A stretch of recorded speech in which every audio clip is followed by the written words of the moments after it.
So if you're listening, you're likely someone dedicated to success, right? To achieving those really big goals you set for yourself. That self-mastery journey. Exactly.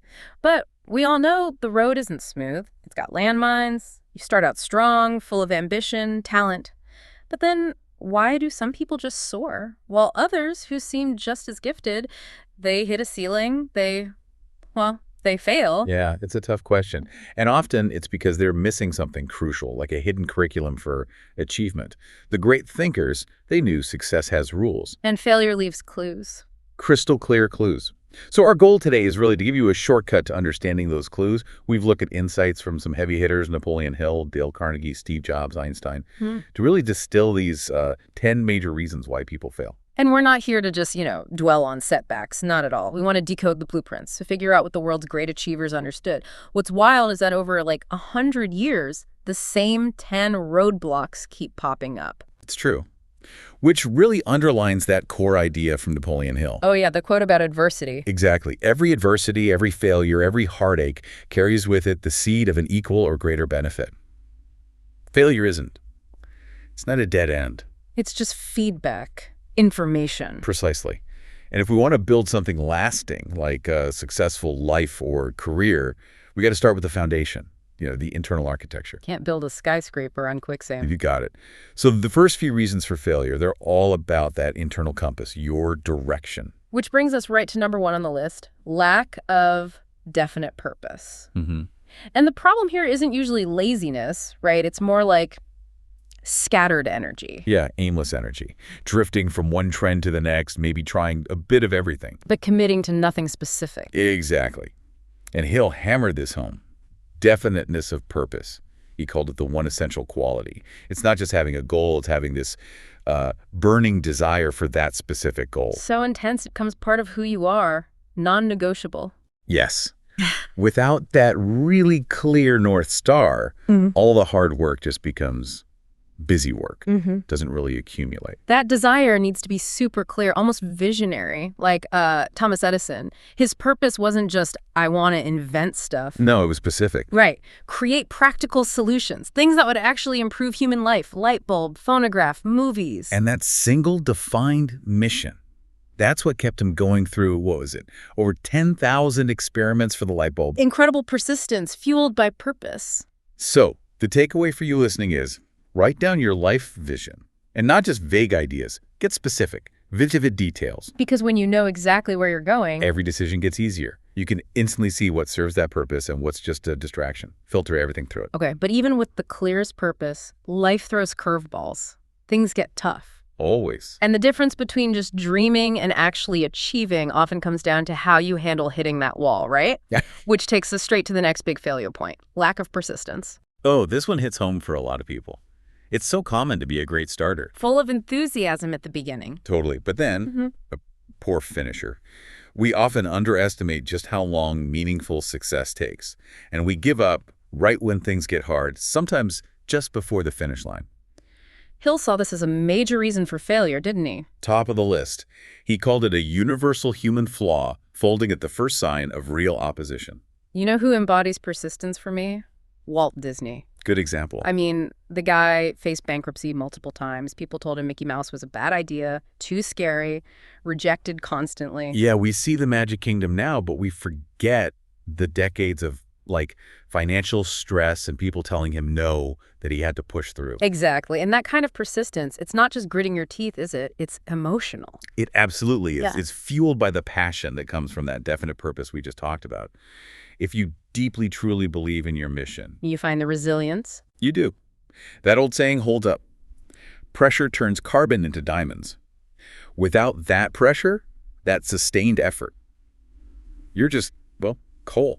Okay, so you've got the compass purpose, you've got the engine persistence, but you still need the operating system, right? The structure that keeps things running day to day. Ah, yes. And that's where the lack of self-discipline becomes, lethal. Reason number 2. This one's kind of sneaky, isn't it? The quiet tiller. It really is. It's those small daily choices. Choosing temporary comfort, scrolling on your phone, hitting snooze, putting things off. Over the long-term gain. The compounding effect. Precisely. You can have all the talent in the world, but talent without discipline. It's like a ship without a captain. Lots of potential energy, zero control or direction. Reminds me of that James Clear quote from Atomic Habits. Oh, this is the systems one. Yeah. You do not rise to the level of your goals. You fall to the level of your systems. You might want to build a huge company. But if your daily system involves wasting hours on distractions every morning. Your goals don't stand a chance. Exactly. Think about someone like Elon Musk. Now, obviously an extreme case, but when needed, he puts in those 80, 100-hour weeks, managing multiple huge ventures. Right. That capacity isn't some superpower. It's the result of intense, rigorously maintained self-discipline built over years and years. But hang on, is that level sustainable for most people? Or are we blurring the line between discipline and unhealthy obsession? That's a fair question. And the point isn't necessarily the 100-hour week itself. The real insight is that significant success demands the self-control to trade short-term ease for long-term, often monumental results. Okay. And you don't overcome a lack of discipline by trying to, instantly run a marathon. You build it. Master small habits first. Waking up on time, managing your schedule, doing what you said you'd do, even when small. Mastering the small stuff builds the character for the big stuff. Exactly. Character development. All right, so once we've got that internal architecture, somewhat sorted purpose, persistence, discipline, the next battlefield seems to be, well, entirely in the mind. Absolutely. Because it doesn't matter how amazing your plan is if your own head stops you from taking the first step. And that's the power of fear of failure. Reason number 3. This one is huge. Fear paralyzes way more dreams than actual failure ever does. Yeah. It's the fear of being judged, the fear of losing something, the fear of just looking stupid. Yeah, that fear of looking foolish is powerful. It really is. It stops people from even starting. You know, we always focus on the winning shot, but Michael Jordan really flipped the script on failure. Oh yeah, his quote is legendary. I've missed more than 9,000 shots. I've failed over and over and over again in my life, and that is why I succeed. Yeah. Wow. The lesson there is just profound. Courage isn't not feeling fear. Susan Jeffers nailed it. It's acting despite the fear. Feel the fear and do it anyway. That's it. Yeah. You absolutely have to reframe failure the moment it happens. It's not a judgment on you. It's just data. Feedback for the next attempt. The world rewards action, not perfection. Exactly. Courageous starts, not flawless plans sitting on a shelf. Okay, so if fear stops action, then what about the mindset that just filters everything negatively? That's reason 5. Negative mental attitude. Right. This one blinds you. You stop seeing possibilities, stop seeing opportunities. All you see are the problems, the roadblocks, the reasons why it won't work. It's like putting on dark glasses. It really is. And it ties right back into how we filter reality. Norman Vincent Peale's whole philosophy, change your thoughts and you change your world. Successful people don't avoid problems. No, of course not. But their attitude, their mental filter, is constantly scanning for solutions, for possibilities, for the way through the problem. They focus on the desired outcome. The ultimate example of that has to be Steve Jobs and his reality distortion field. Yes. That wasn't just like blind optimism. It was this total infectious belief that the impossible could be done. And it pushed his teams to achieve things they didn't think were possible. It became a self-fulfilling prophecy, that positive, relentless focus on the solution. So how do you fight chronic negativity then? Well, it takes deliberate practice. Daily gratitude is a powerful tool. And you have to be ruthless about curating your environment, your influences, the books you read, the people you talk to. Surround yourself with positivity. You need mentors and influences that lift you up, challenge you positively. Because your thoughts, day after day, they genuinely shape your reality. Okay, but what if you have a pretty good attitude, generally positive, but deep down, you just don't believe you can actually do it? That's reason 6. Lack of self-confidence. The silent killer, where brilliant ideas just wither and die because the person never felt worthy or capable enough to speak up, let alone execute the idea. Confidence is tricky, isn't it? People think you're either born with it or you're not. That's a huge misconception. Confidence isn't innate, it's built. It's earned through action. Dale Carnegie said it best, inaction breeds doubt and fear. Action breeds confidence and courage. So taking action, even small steps, builds belief. Absolutely. Confidence is fundamentally the belief in your own ability to figure things out, to learn to adapt, especially when you're facing something new or challenging. Look at Oprah Winfrey. Incredible story. Built a global media empire. Came from staggering poverty, abuse. Sure. Her success is just this massive testament to self-belief, to perseverance against all odds. It really is. And the lesson there is you have to constantly affirm your own worth. Remind yourself of past wins, even small ones. Yep. Use them as building blocks, foundation stones for future confidence. Okay, staying in the realm of the mind. What about when emotions just take over? Reason 8, lack of emotional control. Devastating. Anger, envy, jealousy, resentment. These emotions hijack your rational brain. They cloud judgment. And lead to really bad decisions, strategic mistakes, regrettable actions. Absolutely. Think about Daniel Goleman's work on emotional intelligence. Right, EQ over IQ sometime. His research showed that emotional control, that EQ, often contributes way more to professional success and especially leadership than raw IQ does.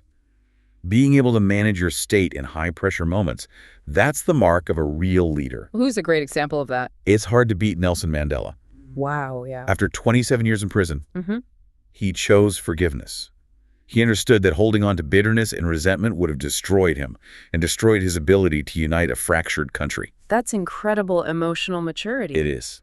That ability to pause, to not react impulsively, to choose empathy and patience, that's not weakness. It's the ultimate strength. Okay, that really covers the internal landscape. Purpose, persistence, discipline, mindset, confidence, emotional control. Now we shift to the external, right? How we execute in the real world. Time and environment. Exactly. Which leads us to reason 7, poor time management. Ah, the universal struggle. Isn't it just? Time is the only thing we truly can't get more of. It's non-renewable. Yet we waste it like it's infinite. Aimless scrolling, endless distractions, procrastination. We're literally throwing away our most valuable currency, wasting our life potential. The fix seems simple on paper, but hard in practice. Like Brian Tracy's advice. Eat that frog. Yeah. Tackle the biggest, hardest, ugliest task, the one you're most likely to avoid first thing in the morning. Get it done. Successful people don't just have time, they manage it, right? Like an investor manages capital. Precisely. Bill Gates admitted it. I had to prioritize ruthlessly. That's how Microsoft grew. Ruthless prioritization isn't just scheduling tasks. It's eliminating the low-value stuff entirely, saying no. Yes, you have to plan your day with intention, use tools like time blocking if that helps, maybe build in digital detox periods. Every minute wasted is potential you can't get back. Okay, closely related to how we spend time is who we spend it with. Reason 9, wrong environment and association. Oh, this is critical. You inevitably absorb the energy, the values, the ambitions, or lack thereof of the people you surround yourself with most. So if you're constantly around negative, toxic, or just unambitious people, They will drain you. They'll lower your standards, dim your motivation, lower your perceived ceiling of what's possible. It's almost unavoidable. John Maxwell put it pretty bluntly. He did.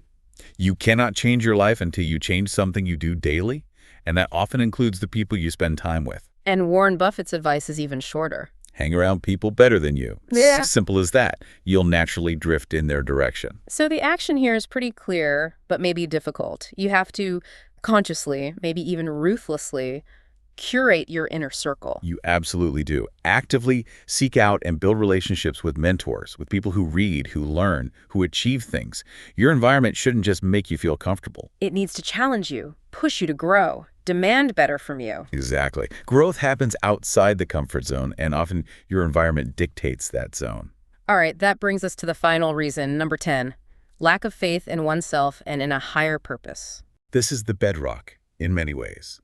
When the why disappears, when action feels mechanical, meaningless, when hope fades, that's when failure becomes almost inevitable. It's the spiritual fuel, maybe, the thing that keeps the engine running when logic tells you to quit. I think that's a great way to put it. Denzel Washington often talks about this. Faith will take you where logic cannot.